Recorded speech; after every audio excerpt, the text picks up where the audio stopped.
Muy buenas noches. Para la organización Sembrar Colombia y la Sala de Armas 1492, es muy gratificante la participación de todos ustedes. Diálogo sobre la historia de Colombia, en donde, como dijimos en la reunión anterior, tendremos la colaboración de una interesante lista de expertos, que durante estos 3 meses realizarán reflexiones sobre los hechos fundamentales de la Colombia monumental en tiempos de antaño, en los que grandes personajes construyeron y forjaron nuestra historia y que hoy hacen parte de nuestro ADN como colombianos. Resaltaremos así todas las virtudes de aquellos hombres y mujeres que llegaron de tierras muy lejanas y se abrieron paso a este nuevo mundo. Es importante que la historia de Colombia se conozca y que las nuevas generaciones identifiquen esta Colombia monumental. El día de hoy reflexionaremos acerca de las implicaciones del marxismo en el campo cultural y los intereses particulares que promueven no solo la destrucción de los monumentos históricos actuales, sino el emplazamiento de nuevas estructuras arquitectónicas diseñadas para socavar los valores morales tradicionales y el emplazamiento de una historia inexacta e ilegítima. Estas precisiones y referencias serán compartidas por nuestro invitado, el doctor Andrés Úsuga. El doctor Andrés Úsuga es abogado de la Universidad Pontificia Bolivariana, especialista en Derecho Administrativo de la Universidad Santo Tomás, especialista en Derecho Constitucional de la Universidad de Antioquia y candidato a magíster en Inteligencia Estratégica de la Escuela de Inteligencia y Contrainteligencia Brigadier Ricardo Charri Solano. Litigante, asesor y consultor en Derecho Público.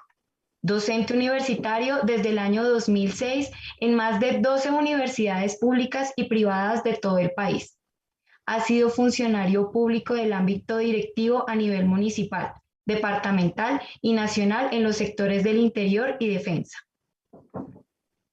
Antes de dar inicio, los invitamos a compartir todas sus preguntas escribiendo en el espacio para comentarios durante la sesión. Les anticipamos que el doctor Andrés Úsuga hablará durante 18 minutos, al cabo de los cuales se abrirá un conversatorio en el cual participarán el director de Sembrar Colombia y dos de los directores de los 4 cuerpos de enseñanza de nuestra organización, el ingeniero Ronald Alberto Morales y el doctor Sergio Rodríguez. Una vez terminado el conversatorio, se abrirá una ronda de preguntas para el conferencista. Sin más demora, Sembrar Colombia da paso al doctor Andrés Úsuga con su presentación, Marxismo Cultural y Monumentos Históricos. Doctor Andrés Úsuga, el auditorio es todo suyo. Muchísimas gracias, Andrea.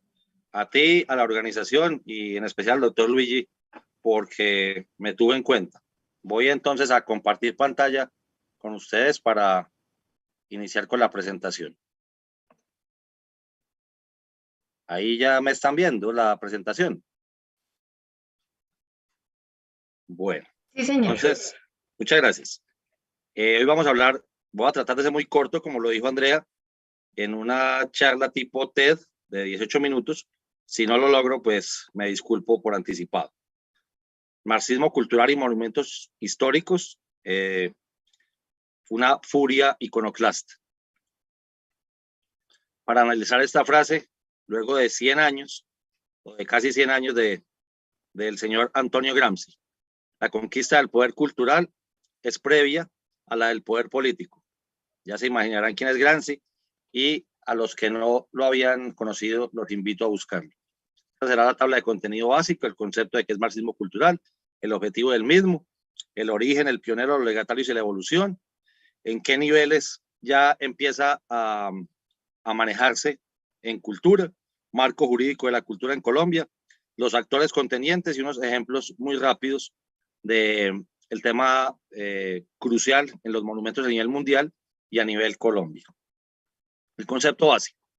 Entonces, funciona más o menos así. La guerra política es algo mucho más grande de lo que se ve.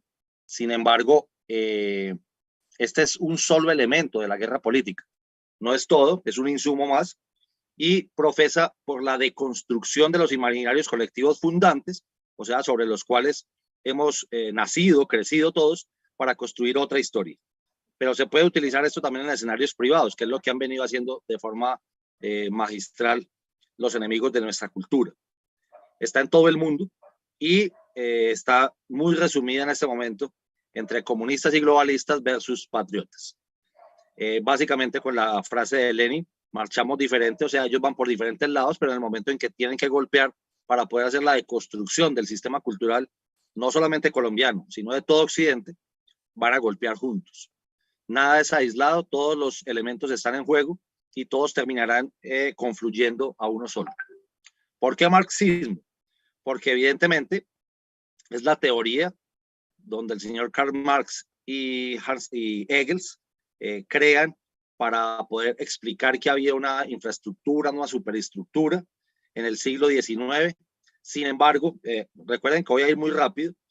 Sin embargo, a finales del siglo XIX, ya con la Comuna Parisina, inclusive cuando empiezan estas ideas a principios del siglo XX, algunos, y ya muerto Marx, se van dando cuenta que no es suficiente la interpretación o la hermenéutica que le habían hecho a la aplicación de esa teoría que había hecho Marx, y uno de esos personajes es precisamente Antonio Gramsci. Y entonces ahí viene la segunda pregunta: ¿por qué la cultura? Porque evidentemente en ese principio del siglo XX, exactamente cuando finaliza la Primera Guerra Mundial, para los años 1923, ya estaba la revolución bolchevique en Rusia. Entienden desde Italia, porque Gramsci está en Italia, es el presidente del Partido Comunista Italiano, entiende que no va a ser por las armas como se va a lograr la hegemonía del modelo comunista. Porque hasta ahora, no es porque hasta ahora está reventando, sino porque hasta ahora nos estamos dando cuenta. En el siglo XXI nos estamos dando cuenta, y en Colombia nos estamos dando cuenta cuando esto viene inclusive de más o menos 25, 30 años atrás, en la implementación, inclusive desde adentro del propio Estado. Entonces intentarán acabar con estos conceptos, con algunos de estos conceptos: heroísmo, nación, acabar el patriotismo, atacar el tema del himno, atacar el tema de la bandera. Ya de eso hay proyectos de ley, hay proyectos de acto legislativo, ya lo han hecho en otros países también. Esta frase creo que es contundente: ellos no requieren guerreros para esta nueva lucha, ellos requieren ignorantes para poder que se sumen a esas hordas de vándalos, habrá que decirlo abiertamente. Funciona distinto en cada país, pero en todos los países, por más que funcione distinto, sí hay estas tres concepciones, o estas tres metodologías, o estas tres tácticas, que son el trasbordo ideológico inadvertido, la combinación de todas las formas de lucha y la guerra popular prolongada. Ahí pasamos por Rusia y pasamos por China. Es una guerra de desgaste, evidentemente, porque no tenemos, no mucha gente tiene el tiempo de sentarse a digerir, a decantar qué es lo que está pasando. Ellos tienen todo el tiempo del mundo, y los que estamos en el otro lado del espectro ideológico no tenemos a veces el tiempo, como lo dije anteriormente. El objetivo del marxismo cultural busca destruir los valores fundantes de una sociedad, sobre todo de la sociedad occidental, los principios ancestrales, los referentes históricos, los íconos que rigen en el momento o que nos han traído hasta acá, independientemente que lo hayan hecho bien o mal, pero son nuestras bases y nuestra escala axiológica. Esto es de lo que está establecido. Y atacan generalmente tres componentes, que son los soportes de la estructura social de Occidente. Uno, la familia; dos, la religión; y tres, las Fuerzas Armadas. Esto no solamente es en Colombia, es en cualquiera de los países donde necesitan, por medio del marxismo cultural, hacer la deconstrucción de la que había hablado anteriormente. Ya no es como era en el modelo marxista, es porque usted tiene y yo no, sino que es en el modelo marxismo cultural, es usted es y yo no soy, ustedes fueron y yo no fui, o mis ancestros no fueron. Cambia un poco la ecuación. Origen, pionero, legatarios y evolución. Esto surge de los 33 cuadernos de la cárcel del señor Antonio Gramsci. Él estuvo durante bastante tiempo en la cárcel, salió en el año 35, muere en el año 38, y mire qué curioso, no son los italianos, o sea, sus compatriotas, los que hacen la primera organización de esos cuadernos que salen de la cárcel a mano, sino que son los rusos. 3 años después de que él muere, organizan los documentos, organizan esto en unos libros, y los traducen precisamente al ruso y lo vuelven doctrina, ya al interior del gobierno Stalin. Sin embargo, en el 48, 1948, 30 años, 10 años después, y en el año 75 serán traducidos al idioma original, al idioma italiano, organizados por último en 4 tomos que por ahí inclusive se pueden encontrar en algunas librerías. Ya no es tan fácil.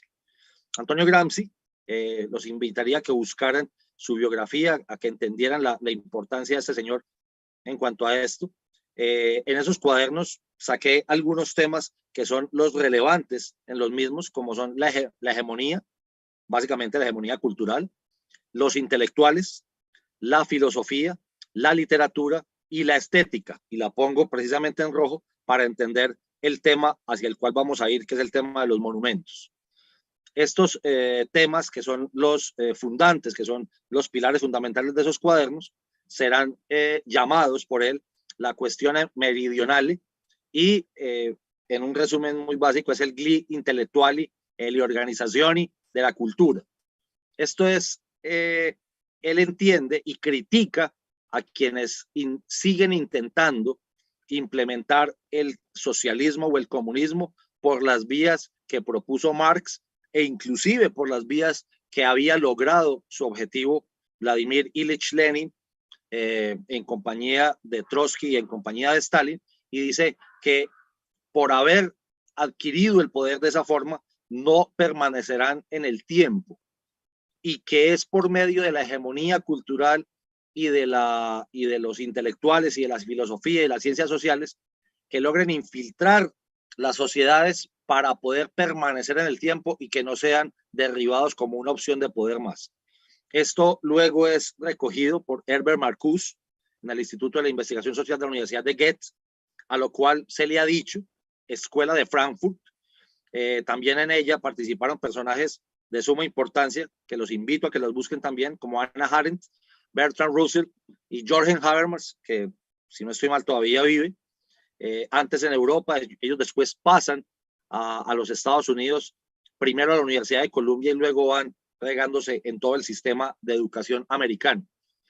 Y es esto lo que termina entendiendo un señor como Fidel Castro en el Foro de Sao Paulo de 1990, hoy Grupo de Puebla, y también en el Instituto Tavistock, que es quien coge el marxismo, lo mezcla con el psicoanálisis por medio primero de un tema de unos judíos argentinos ya en los años 60 y termina creándose el Instituto Tavistock en Inglaterra. Un buen reflejo de cómo es la primera fase de lo que propuso el señor Gramsci se encuentra en este libro, que se lo recomiendo. Yo sé que es difícil de encontrar, aprovechen en las ferias del libro, o quien tenga conexiones, buenas conexiones en España, se puede conseguir. La Rusia soviética en China, es la traducción, es de Chiang Kai-shek, y ahí muestra muy bien cómo en esa primera fase el comunismo, el marxismo, no entra en lucha directa con el sistema, sino que hace una coexistencia pacífica para después entrar a lograr sus objetivos. Los niveles, ya entrando a Colombia, fíjense ustedes cómo empieza a llegar esto. En el nivel estratégico, como en cualquier guerra y como en cualquier batalla, sobre todo en esta batalla que es la batalla cultural, en el nivel estratégico está la creación de políticas públicas, el nombramiento de funcionarios claves, el surgimiento de entidades, por ejemplo, como en el año 1997, donde luego de expedir y promover esta ley, la Ley General de la Cultura, que es la Ley 397 de 1997, se crea el Ministerio de Cultura, muere Colcultura, que era lo que existía para la época. Colcultura era una entidad descentralizada que dependía inclusive del Ministerio de Educación. Ya en el nivel operativo, impulso y diseño de esa normatividad, el marco general, la Ley 44 del 93, solamente las voy a mencionar para que ustedes las busquen, la Ley 98 de 1993 también. Viene que es el marco general, la Ley 397 de 97, la Ley 666 de 2001, mire qué curioso el número qué tan diciente. Y ya en el año 2008, específicamente la Ley 1185, que habla ya no del marco general de la cultura, sino sobre el patrimonio cultural, que es de lo que vamos a hablar al final de esta charla. También hay sentencias de constitucionalidad de la Corte Constitucional, que tiene unas tareas específicas y básicas como acabar la historia y la geografía de los pensum. Eso es deconstruir el modelo para poder ir después por el tema de los monumentos y por el tema de no reconocer todo nuestro legado para poder atacarlo mucho más fácil y que en el imaginario colectivo no sea tan traumático. En el nivel táctico, el cambio de planes, ¿como cuáles? Hablemos del tema de hace 8 días, el cambio del plan de ordenamiento territorial, donde, sin empacho alguno, dicen que por encima del Monumento de los Héroes en Bogotá van a pasar una estación de Transmilenio. Y eso no lo hizo solamente esta alcaldía, viene de alcaldías anteriores. Cambia de diseños, cambian trazados, cambian, renombran y disponen de forma distinta monumentos. No solamente está pasando en Bogotá, aquí en la ciudad de Medellín también, para los que estén aquí y lo puedan verificar, inclusive en la avenida La Playa. Ya pasó con quienes habían hecho grandes hombres, prohombres de la sociedad antioqueña, han ido modificándolos de ubicación casi que para esconderlos y casi que para no mostrar la grandeza de esos hombres. Y traen nuevos monumentos con nuevos relatos, como es apenas evidente. Y en el nivel de la maniobra, criminalizan primero a las figuras, sobre todo a quienes ya murieron, deshumanizan vía medios y ahora redes a esas mismas figuras, a sus legados, a todo lo que dejaron ellos, para después que sea mucho más fácil vandalizar y que no reaccione la sociedad, y si es posible, pues tumban el monumento, la estatua o el busto. Las primeras actuaciones contra monumentos a nivel mundial, fíjense ustedes, la Comuna de París 1871 hace el derribamiento de la columna Vendôme, o ahora llamada Austerlitz. Esa es un monumento que hoy existe en París porque fue reconstruido, pero que venía desde la Revolución Francesa por parte de Napoleón, y fue atacado en la Comuna de París. Los bolcheviques, esto es una regla general en ellos, contra la estatua del zar Alejandro II en la Revolución de Octubre del 17, los ataques de los republicanos contra los templos, los monumentos, las estatuas y pues también adicionalmente la muerte de la cantidad de sacerdotes que se dieron en la Guerra Civil Española de 1936, el incendio al Parlamento alemán, la gente creería que no tiene nada que ver, pero es evidentemente ello. El intento fallido de París de los nazis cuando Hitler le da la orden al general que tenía destacado en París cuando lo conquistan, de que arda París, y este general pues se niega a ello, diciendo que la historia nunca se lo perdonaría por el patrimonio cultural que tiene la arquitectura parisina. Los húngaros contra la estatua de Stalin ya en la revolución de Budapest de 1956, cuando empieza a reaccionar esos países que estaban detrás de la cortina de hierro. Luego de la Guerra Fría en 1990, en Europa Oriental empiezan a caer, empiezan a aplicarles el contra, la guerra en contra, empiezan a caer las estatuas de Marx, de Engels, de Lenin, a manos de la ciudadanía. Unos budas de Bamiyan en Afganistán, cuando empieza esto que está en este momento otra vez reactivándose con los temas de talibanes, y el derribamiento por último de la estatua de Saddam Hussein por las tropas norteamericanas en Bagdad en el año 2003, cuando se hace la Segunda Guerra del Golfo. Seguiría avanzando. Los actores, aquí viene algo muy interesante que quiero que ojalá sea bien interiorizado. Tiene algo de sarcasmo y de doble sentido, pero es importante que lo entiendan. Esas tribus urbanas que hoy se abocan el derecho a atacar el patrimonio cultural en el siglo XXI son más o menos los que son indigenistas, porque a veces ni siquiera son todos los indígenas, en contra de los que ellos llaman monumentos hispánicos. Los secesionistas, eso en los Estados Unidos el año pasado se estuvo bastante en boga con el tema de Black Lives Matter, contra los monumentos que ellos llaman esclavistas. Las autodenominadas feministas contra los monumentos que ellas denominan machistas. Las negritudes en contra de los monumentos que ellos llaman racistas. Los llamados o autodenominados pacifistas contra los monumentos que ellos consideran guerreristas. Los LGTBIQ, que ya ni sé cuántas letras me faltarán ahí, contra los monumentos llamados antidiversos. Los drogadictos normalizados. ¿A quién le digo yo drogadicto normalizado? Es alguien que se han vuelto paisaje porque ahora las administraciones municipales autorizan supuestamente el Día Internacional de la Marihuana, la Marcha de la Marihuana, y permiten vandalismo de todo nivel ese día. Entonces, contra los monumentos pro sobriedad, por decirlo de cierta forma, y los llamados progresistas, que es la lectura o la palabra eufemística que se ha utilizado para el neocomunismo, en contra de los que ellos llamen monumentos capitalistas. La pregunta que se haría uno es, entonces, ¿quién determina cuál arte posee estas características? ¿Ustedes mismos? ¿La turba enardecida? ¿Quién hace una evaluación de ello? ¿O si simplemente es un accidente que pasa en medio de la euforia y del holgor cuando están saliendo en estas marchas autorizadas por muchas alcaldías? Ejemplos a nivel mundial, no los voy a leer todos, pero les voy a dejar un minuto para que lo vayan leyendo. Lo primero, el movimiento de los restos de Francisco Franco en España en el año 2019, expulsándolo del monumento del Valle de los Caídos en España y sacándolo a un panteón normal. Cristóbal Colón en Minnesota y en Boston, en los Estados Unidos, como les venía contando, ese tipo de tribus que lo vinieron haciendo.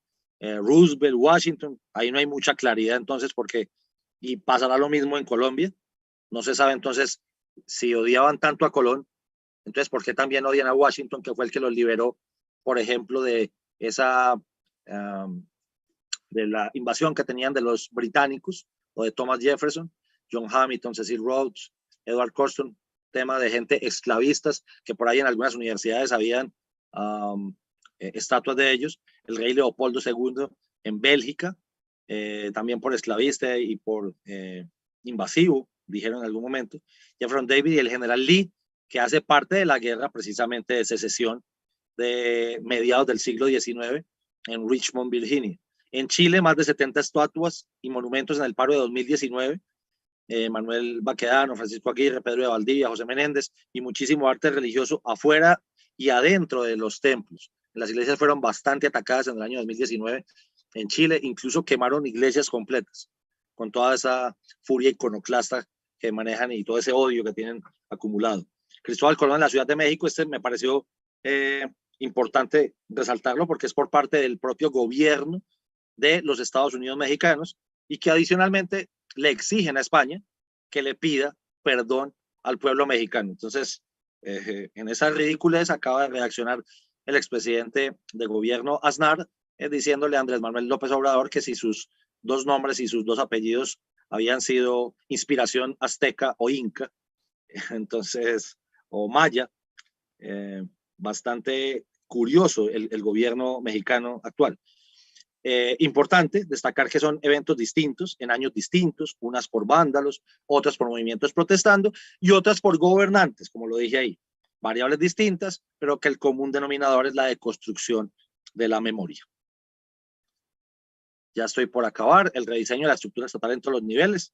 Cuando yo nací, y yo creo que aquí también, cuando el profesor Luigi nació, no existían las secretarías de cultura en las administraciones municipales. ¿Desde cuándo empezaron a llegar? Luego del Ministerio de Cultura. ¿Con qué perfiles de los secretarios? Haría un llamado para los think tanks como este a que hagamos un estudio de los perfiles de quienes han ocupado esas secretarías de cultura en las ciudades de las personas desde donde nos están escuchando. ¿Qué presupuestos asignados iniciaron? Antes eran las cenicientas del presupuesto municipal y la transversalidad que han ido adquiriendo dicha Secretaría de Cultura y cuánto es el presupuesto que está siendo asignado en la Secretaría de Cultura actualmente, luego de 25 años del nacimiento de las mismas. Aquí una fotico interesante para saber quién ha estado manejando todo esto.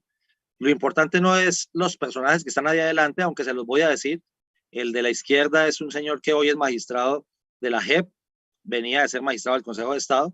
El otro señor de la camisa blanca, corbata gris, creo que todos lo reconocen, el nefasto exfiscal general de la Nación, Eduardo Montealegre Linet, cuando él ya había sido magistrado de la Corte Constitucional, lo cual todo el mundo olvidó, y luego fiscal general, el señor Leonidas Bustos, que hoy se encuentra prófugo de la justicia en Canadá por el cartel de la toga, y el señor Reyes, que fue ministro de Justicia del gobierno anterior. Lo importante no son los cuatro que están adelante, lo importante es el cuadro que está detrás. Les pido que miren con mucha atención, mucho detenimiento, el cuadro que se encuentra detrás de ellos, y ese cuadro, ¿dónde estaba? ¿Dónde se tomaron la foto? En el despacho del director de la revista Semana hasta hace algunos meses. Como es bastante evidente, es una foto del Politburó, donde está dirigiéndose a sus proletariado ruso, el señor Vladimir Ilich Lenin, detrás de él está el señor Stalin y también está el señor Trotsky. Entonces, esos son mensajes que nos pasan a veces por delante, pero que nadie ve. Algunos ejemplos en Colombia ya para terminar. El Bolívar no ecuestre, que está en la Plaza de Bolívar desde siempre y aún ahí, ha sido atacado, vandalizado durante muchísimo tiempo y nunca nos habíamos quejado. El Museo de Arte Colonial entre Duitama y Sogamoso, el hurto de una custodia histórica de la época libertadora por parte de la M-19, ya hoy nadie habla de ella. Parece ser que la custodia está perdida en lo absoluto. El busto de Álvaro Gómez Hurtado también se le olvidó a todo el mundo. En noviembre de 2011 le metieron explosivos en Bogotá.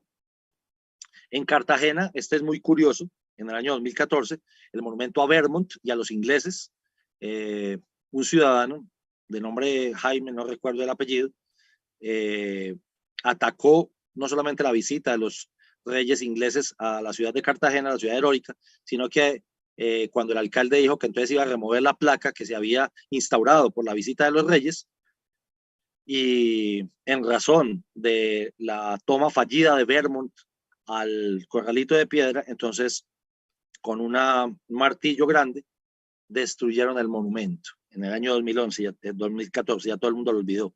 Héroe del Bicentenario en el año 2020, el año pasado, aquí en el Parque Bicentenario, cerca de la Casa de la Memoria, el 15 de septiembre de 2020, luego de los insucesos de septiembre del año 2020, dañaron un monumento que había instaurado el Ejército Nacional de Colombia con 2 soldados, arrancaron un soldado y el otro lo vandalizaron acá en la ciudad de Medellín. Sebastián de Belalcázar, estos ya son temas de paro, en abril 18, el primer día del paro, y antes habían vandalizado el Sebastián de Belalcázar de la ciudad de Popayán, que parece que a todo el mundo se le olvidó porque pasó lo de Cali.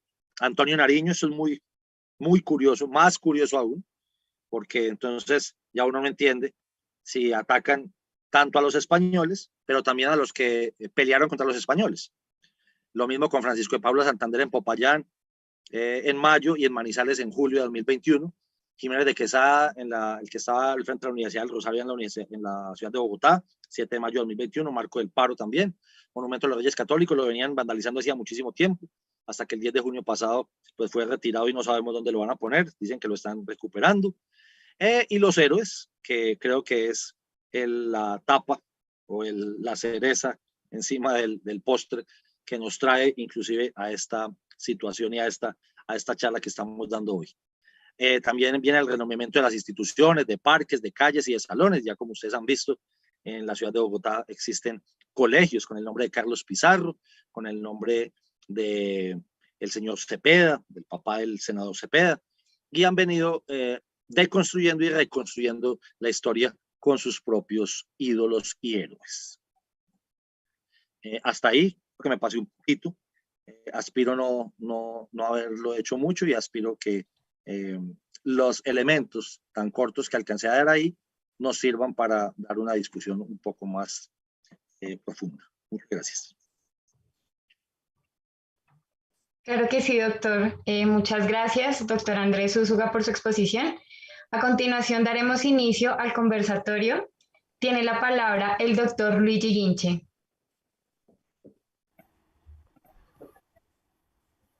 Bueno, doctor, muchas gracias por esa presentación llena de datos, muy ilustrativa, porque además reúne una gran cantidad de elementos.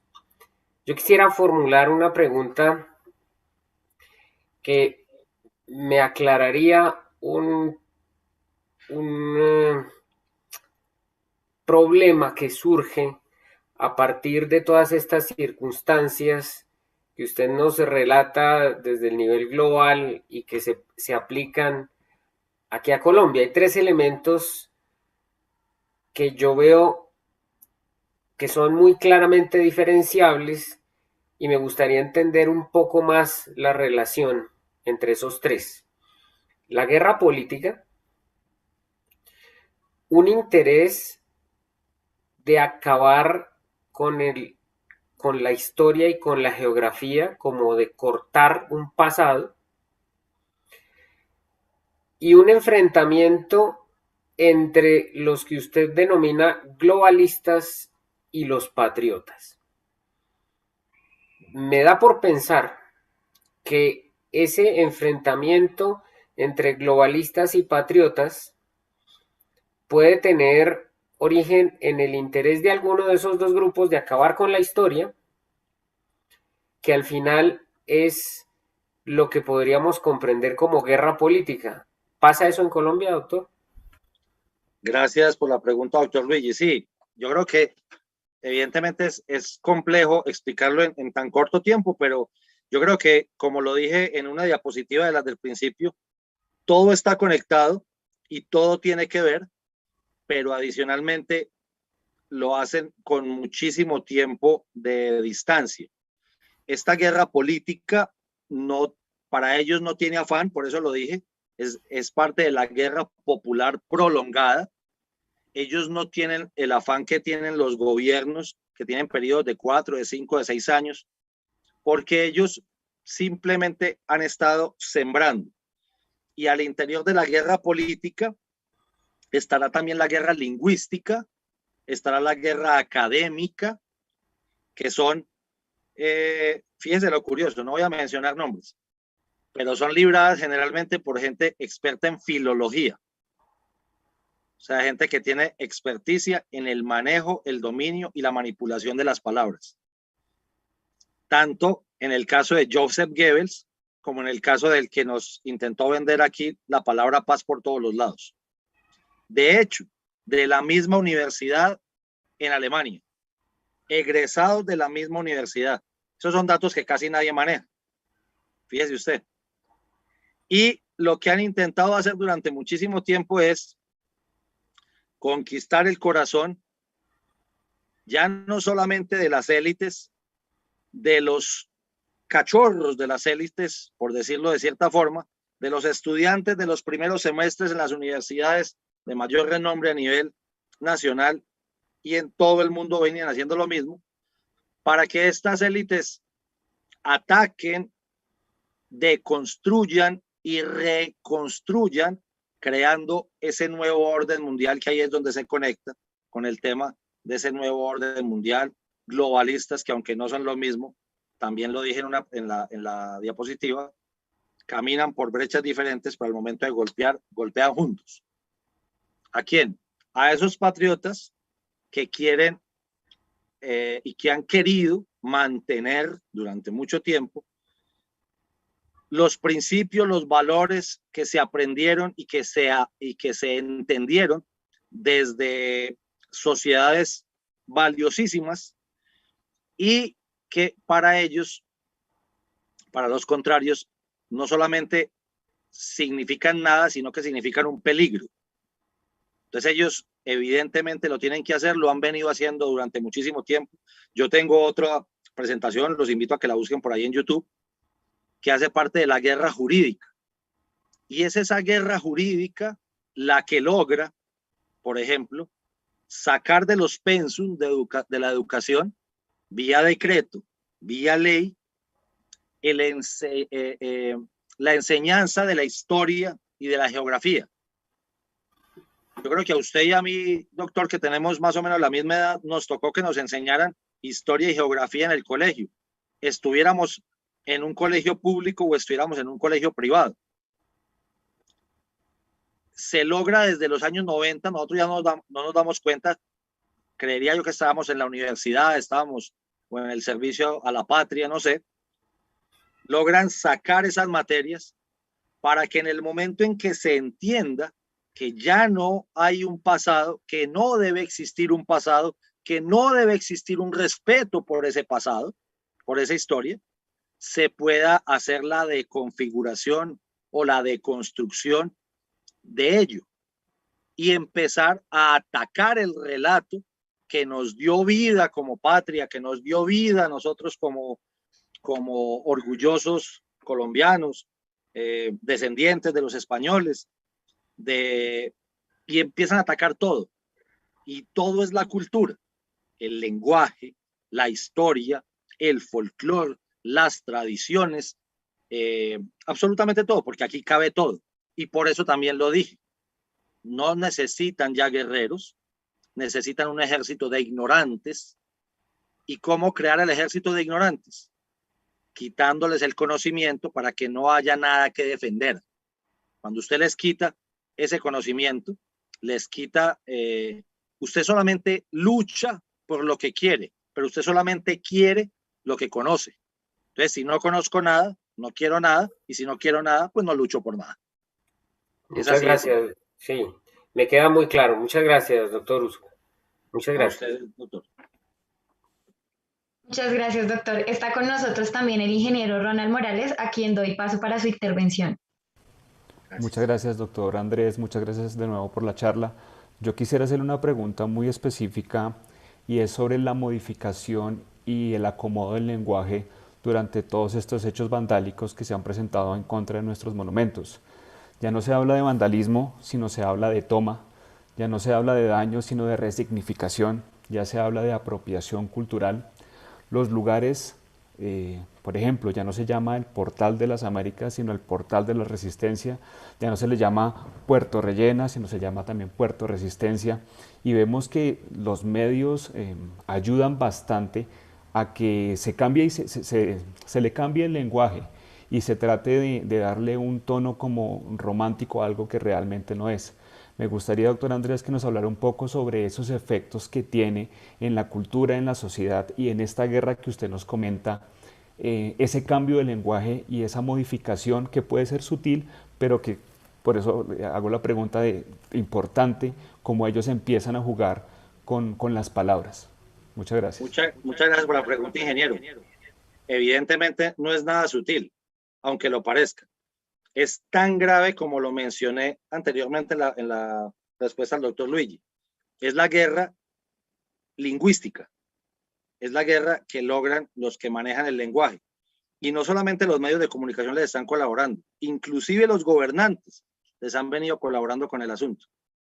Que por medio de temas eufemísticos para bajar la intensidad de los daños o inclusive para cambiar el color y que se pinte de color romántico el vandalismo, los daños, el terrorismo, inclusive podríamos hablar de ello, lo han venido haciendo. Pero no solamente con eso.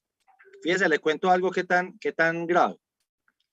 Nos han impuesto palabras como, uno, nos han vendido una guerra en el país y nos vendieron una guerra para podernos vender una paz. Lo que nosotros tuvimos acá evidentemente no fue una guerra. Así lo sigan vendiendo como guerra. Así sigan diciendo que veníamos de 60 años en guerra. No es cierto. ¿Acaso teníamos un conflicto armado, no internacional, pero que no es una guerra? Porque si mal utilizamos las palabras, alguien siempre va a estar detrás, sobre todo los filólogos, como se lo dije ahorita. Y adicionalmente, mire, en algo tan injusto y tan mezquino con las fuerzas del orden en Colombia, la palabra paramilitarismo está absolutamente mal utilizada. Y es tan triste y han logrado de tanta forma esta conquista lingüística que ellos tienen, que ve uno inclusive generales de la fuerza pública hablando de paramilitarismo.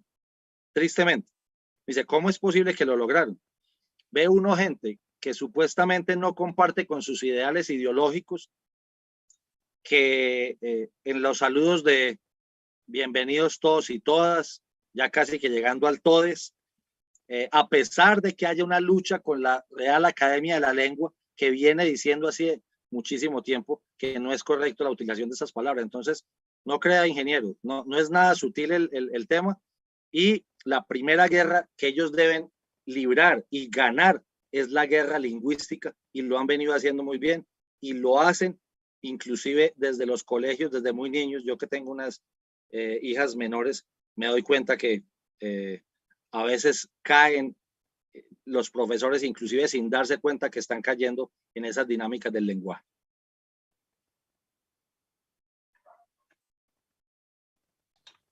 Muchas gracias, doctor. A continuación invitamos también al doctor Sergio Rodríguez para proceder con su participación. Doctor Sergio. Muchísimas gracias, Andrea. Muchísimas gracias, doctor Úsuga, por la oportunidad que nos da a nosotros de comprender un poco lo que estamos viviendo el día de hoy. Mi pregunta es muy puntual y obedece también a la necesidad de comprender un poco más algo que usted mencionó al principio, que tiene que ver como con un hilo conductor que amarra todo, que es precisamente el concepto de hegemonía cultural. Para los no entendidos, como nosotros o algunos, no sé, ¿nos podría explicar de la mejor manera qué es eso de la hegemonía cultural gramsciana y por qué sustenta de pronto todo lo que estamos viendo frente a la guerra cultural que plantea ahora, por ejemplo, de manera eficiente la tumba de algunos monumentos o de muchos monumentos para evitar la historia y cambiarla? Gracias, doctor Rodríguez, por su pregunta. Yo debo ser muy breve porque pues, evidentemente es un concepto bastante amplio. Imagínense, lo sacaron de 33 cuadernos de Gramsci y terminan siendo 4 tomos en la versión final del 75. Pero evidentemente es el concepto central de los cuadernos y es el concepto central del gramscianismo, del llamado gramscianismo.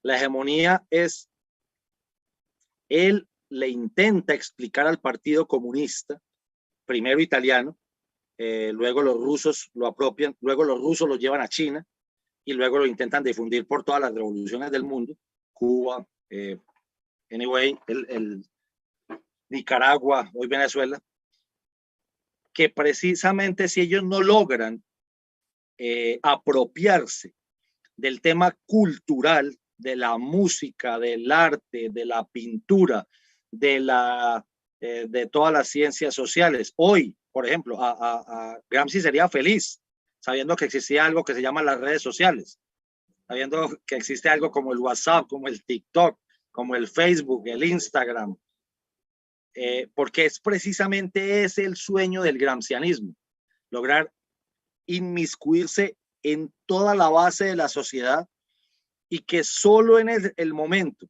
en que todos los artistas estén alineados con el discurso de ellos, que todos los actores, que todos los cantantes, que todos los influencers, que todos los que están en las redes sociales estén alineados con ese discurso, solo en ese momento no solamente podrán acceder al poder, sino permanecer en él, que es lo importante para ellos.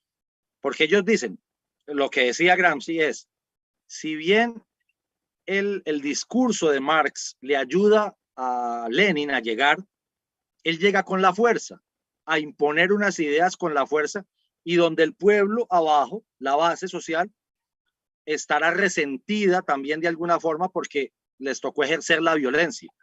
Lo que ellos dicen es, yo no debo ejercer la violencia, yo debo muy lentamente empezar a copar todos los espacios y que cuando lleguemos al poder nunca más lo entreguemos.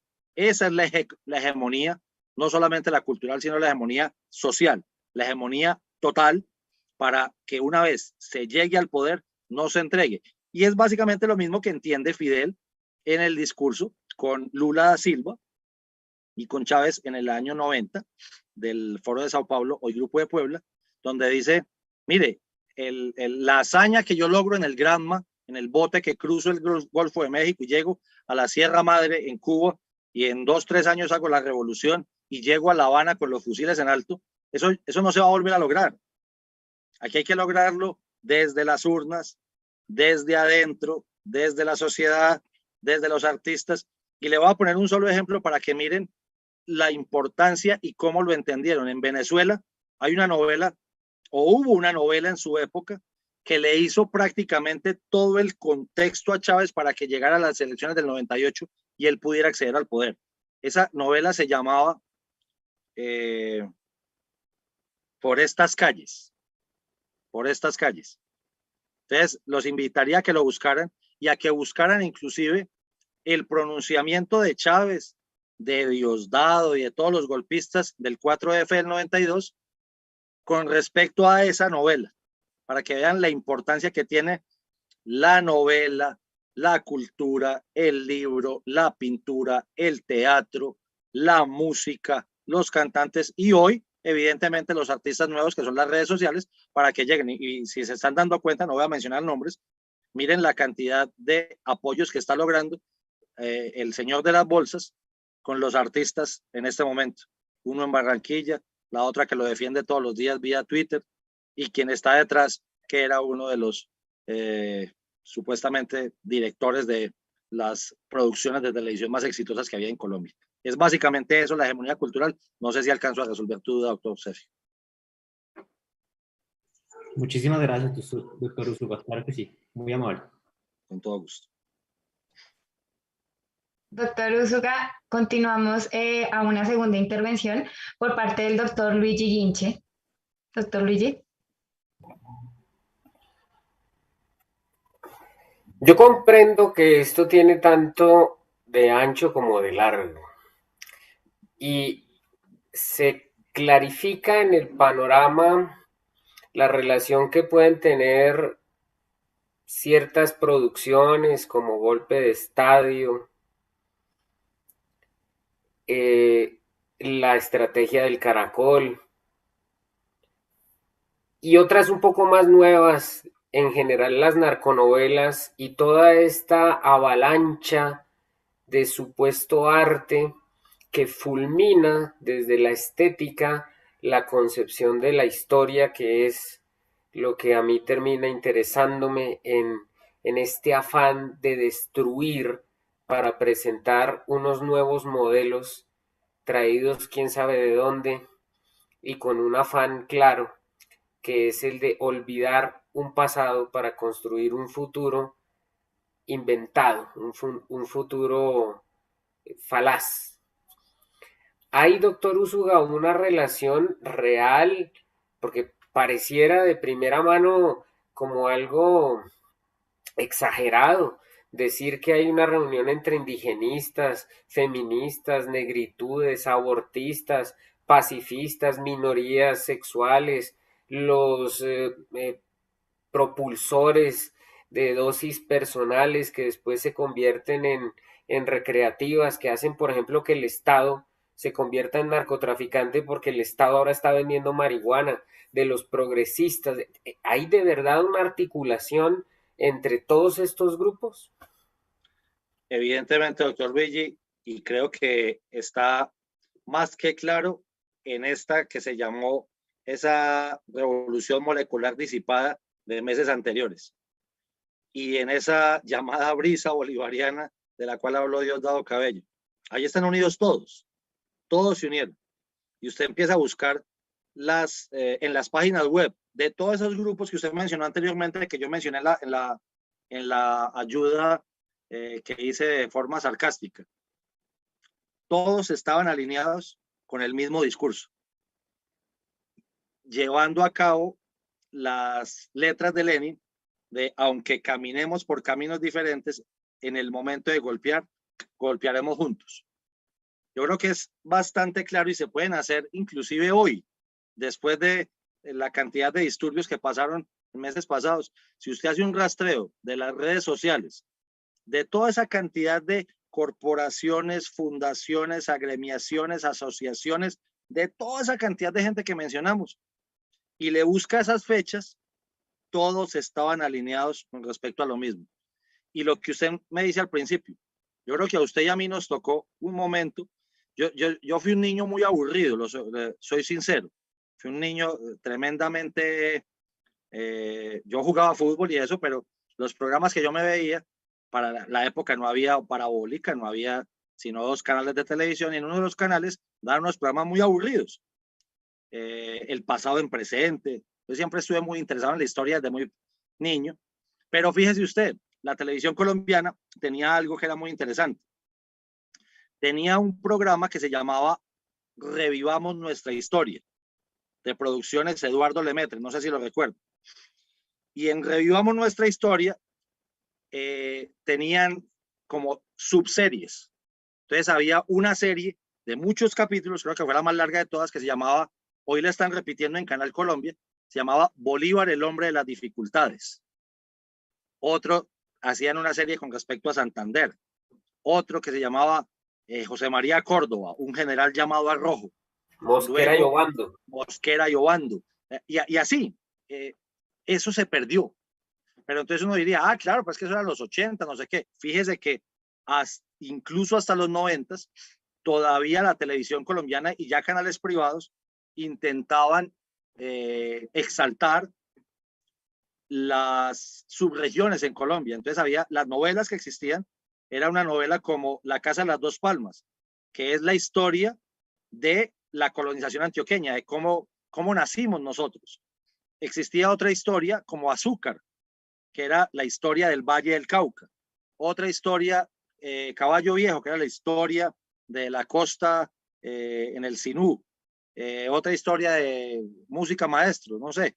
Yo no veía muchas novelas, pero cuando he hecho la investigación de esto, del marxismo cultural, me he dado cuenta que evidentemente eso se perdió para pasar a ser narconovelas, para pasar a que el pueblo piense que nosotros solo tenemos un destino predeterminado y es ser narcotraficantes o ser prostitutas o ser, no sé, cualquier tipo de delincuencia, y que ese es nuestro destino manifiesto y no tenemos cómo salir de ahí.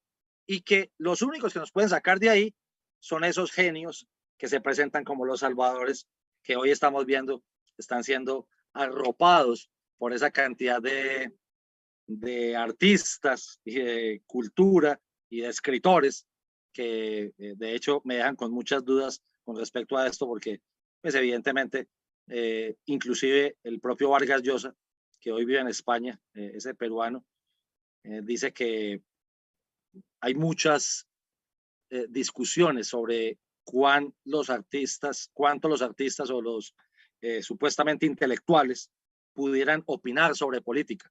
De hecho, en la Biblia que ellos tienen, que está cumpliendo 50 años, y usted y yo la conocemos muy bien, que es Las Venas Abiertas de América Latina, de Eduardo Galeano, él mismo termina diciendo que él no estaba preparado para hablar de temas de economía política como los habló, pero hoy sigue siendo la Biblia de los estúpidos que la siguen nombrando y citando todo el tiempo, como si no existieran también los contralibros a ese libro tan mal hecho y tan precario. Y él mismo reconoció que ese libro nunca debió haberlo escrito. Así el es. libro de Plinio Apuleyo Claro, Mendoza y Vargas el manual del Llosa, perfecto idiota el latinoamericano. manual se aplica perfectamente a su respuesta. Muchas gracias, Y doctor. no solamente ese, tiene una segunda parte y una tercera parte, que es el regreso del idiota y nuevas noticias sobre el idiota. Muy invitados a que lo lean. Qué lástima que la gente no tenga cercanía con esa literatura. Me queda perfectamente claro, doctor Úsuga. Muchas gracias. André. Sí, señor. Doctor Úsuga, queremos agradecerle su valiosa participación y claridad en todos estos conceptos que además han suscitado una serie de preguntas por parte de las personas que a esta hora se conectan por nuestro canal de YouTube y de Facebook Live y que le compartiré a continuación. La primera pregunta nos las hace la Fundación Horacio Ducharne. Dice, ¿no sería necesario repensar la escuela actual para contrarrestar el ataque del marxismo cultural? ¿Qué cambios aplicarían? Evidentemente, estoy absolutamente de acuerdo con eso.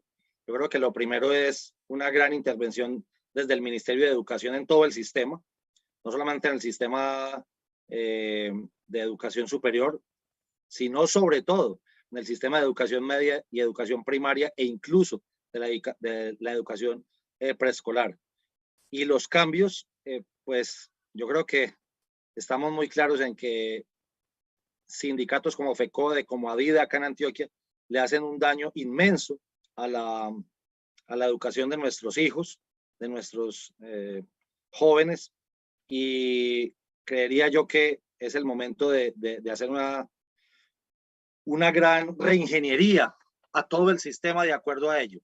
Pero no solo eso, sino que para poder hacer eso, tienen que existir espacios como este, que por eso lo agradezco mucho, que es conocer, difundir, entender, para poder presionar a los gobiernos que lleguen de cualquier color, de cualquier partido, y que entiendan que mientras tengamos una educación en manos de quienes no quieren que eduquemos a nuestros hijos, evidentemente no vamos a poder salir adelante ni vamos a poder alcanzar los niveles de desarrollo que debemos encontrar.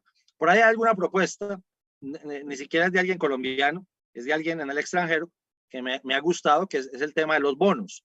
Para no seguir subsidiando la escuela o la educación pública, que los bonos que tuvieran algún valor sobre educación para gastárselos bien en el sistema público, en el sistema privado, no se le entregaran al sistema educativo, esto es a rectores, a secretarías de educación, sino a los familiares, a los papás, y que ellos sean los que decidan dónde se quieren gastar ese bono, y ahí entraría una sana competencia entre los colegios, pero adicionalmente que no se prediseñaran los pensums desde el Ministerio de Educación y la Secretaría de Educación departamentales y municipales, para que no empecemos a caer en ese adoctrinamiento que a veces lo han hecho de manera soterrada y ni siquiera nos hemos dado cuenta. Esas serían unas propuestas muy básicas y muy cortas.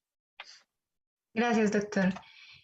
Hace un momento, cuando nos comentaba acerca de esta guerra popular y prolongada, nos escribieron esta pregunta. Al ser guerra popular y prolongada, ¿no se tienen límites temporales? ¿Cómo fijan entonces sus objetivos? Ok, muchas gracias por la pregunta. Evidentemente, los límites solamente existen para los estados liberales o los estados-nación, y los límites son en el tiempo, mientras puedan desarrollar un programa de gobierno que le hayan presentado a la ciudadanía y que hayan adquirido el poder por medio de los votos. Para el sistema rival, para el sistema que está intentando de construir la democracia, de construir el sistema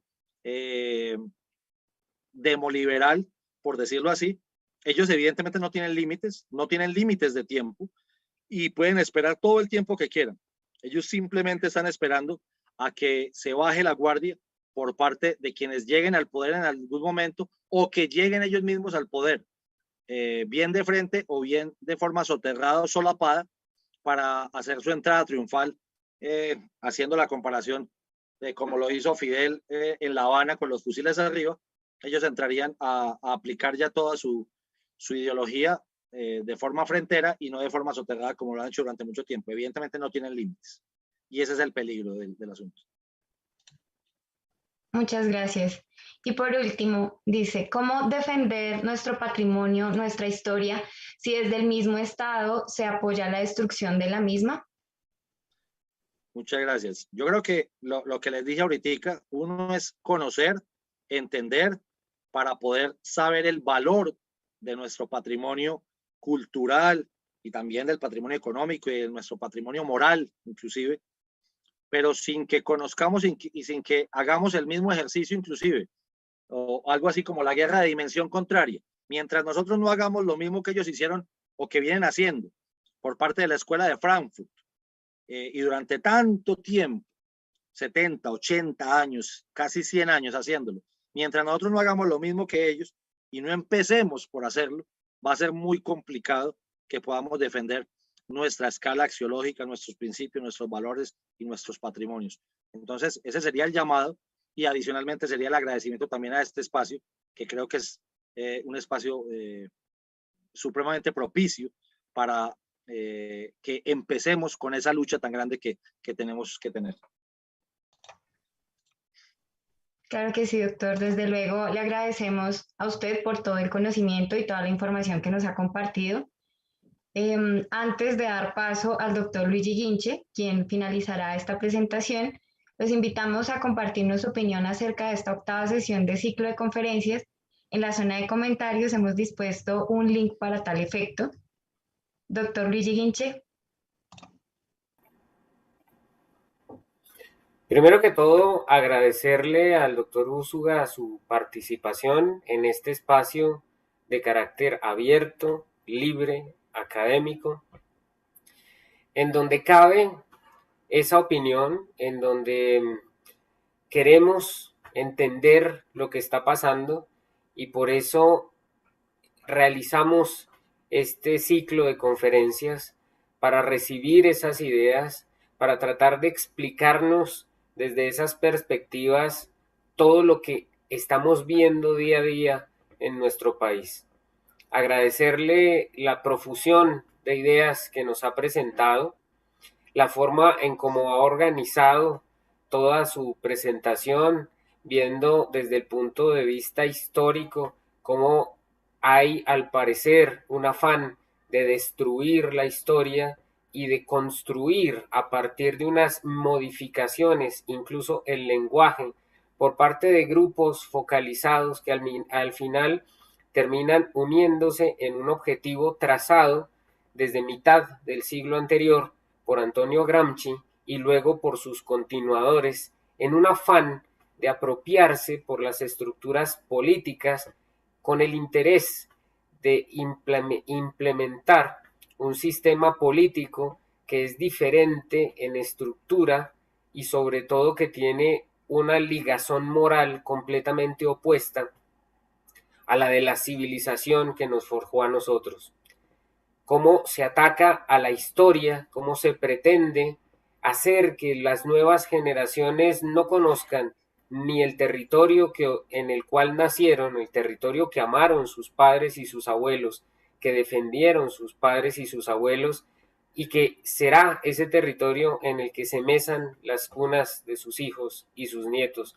Doctor Úsuga, de verdad muchísimas gracias por sus conocimientos, por su tiempo.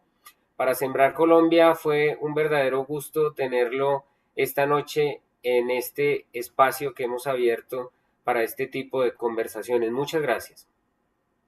A usted, doctor Luigi, todo un honor para mí y todo un placer haber estado con tan calificado staff, y a todos los que nos ven, ojalá lo poquito que podamos haber aportado pueda servir para el futuro de todos nosotros, de nuestros hijos y nuestros nietos algún día. Un abrazo muy especial y Dios los bendiga a todos. Muchas gracias, doctor. Y muchas gracias a todos. Gracias, Andrea.